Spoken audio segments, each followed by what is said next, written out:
Gold and silver. Yes, the precious metals have faced very many competitors over the centuries. All forms of paper fiat money have come and gone. Electronic money is now on the scene. Heck, at one point, even tulip bulbs were considered a store of value and a great investment.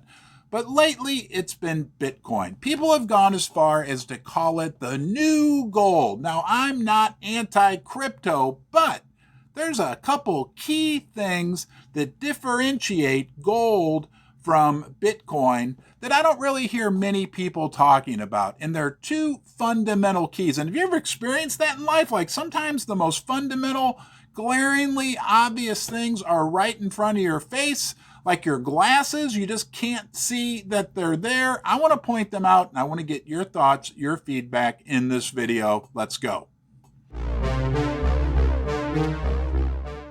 One thing that's always really bothered me about Bitcoin from day one, 12 years ago, when I first started reading about it, is that no one can tell me exactly where it came from. There's this super mysterious group, or this guy named Satoshi, who supposedly started it. But at the end of the day, nobody can definitively say where Bitcoin came from. That just makes me feel very uneasy. Opens up a whole host of, I don't know how you call it, insecurities when I think about actually putting money into something that's supposed to be a store of value and you can't even tell me where it came from. Now, a big key difference there with gold and silver. Do you know where gold and silver came from? Heck yes, we know where it came from. It came from right below our feet. It came from the earth. It came from God. We know exactly where gold and silver came from. It's the same place that it's came from for the last 5,000 years that it's held its value. In a day and age when everything we do is tracked, I hope you decide to escape down here to Ron's Basement more often to join me. I hope you find a little home away from home. We love to connect and talk about these subjects. You're special. I honor the fact that you're here. If you want to come back, please subscribe, turn on the ring-a-ling-ding-a-ling bell, and know that you're always welcome here. If you want to help support my channel, go check out my other channel, How To Ron, where I do product reviews, and you can check out some funny videos. The second point that I think is key to differentiate between Bitcoin and gold is that with Bitcoin, you have a definitive record. They're very proud of that, right? The ledger that will show every little transaction, where things went, where they are, everything, right? That's their big, big selling point. Isn't that essentially a lack of privacy, especially from a product that we don't even know where it came from, but there's a public record basically of all available transactions, when they were created, where they went, this, that, and the other. Contrast that with gold, okay?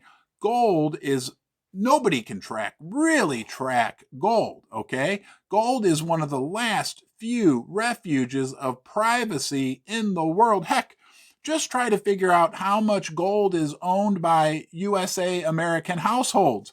It's impossible. The top level people at the World Gold Council will tell you, sorry, we don't know, right? So gold is much different in that regard, that it is still privacy. Same thing is true with silver, and that's a key differentiator. So when you look at Bitcoin and gold, you've got Bitcoin that we don't know where it came from, but trust us, it's valuable, and every little thing you do with a Bitcoin, there's a record of it. It's tracked. Contrast that with gold, where we know exactly where it came from. We know exactly where silver came from. And when individuals decide to hold physical gold or physical silver, it's completely private. Big, big differences that I don't hear people talk about. Like I said, I'm not anti-crypto. I'm not anti-development of the world on an electronic basis. But when crypto people attack the precious metals, I'm going to come back with some points that I think are pertinent regarding key differences between cryptocurrency, between Bitcoin, and between silver and gold. Hey, look, Don't get mad at me if you're a crypto guy. I'm not anti-crypto. I just want to point out some of the big differences and let people know, so as they do their own due diligence, as they decide what to do with their fiat currencies, right? Because they're both alternatives to fiat currencies, they can look at the big picture and consider as many facts as possible. I appreciate you joining me here in Ron's Basement. You know you're always welcome here. Hey, I'm often wrong. So if you don't disagree, or if you do disagree with me, that's okay. Leave a comment in the comment section below. I'm open and willing to learn. I hope you have a great day, and I'll see you next time.